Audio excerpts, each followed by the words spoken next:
కళ్ళు కైపెక్కించే పోకళ్ళు కాటేస్తే కాదంటానా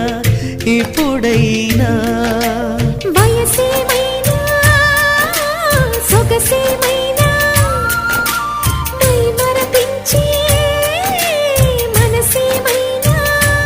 నవ్వు నవరాత్రి నీ కోసం తీసుకువస్తున్నా మైనా ఏమైనావే మన్మథ మాసం అయినా ఎంతైనా ఇది మెత్తని మోసం తీయనైన తీరిక తీర్చమంది కోరిక నీకు తోడు నేనికా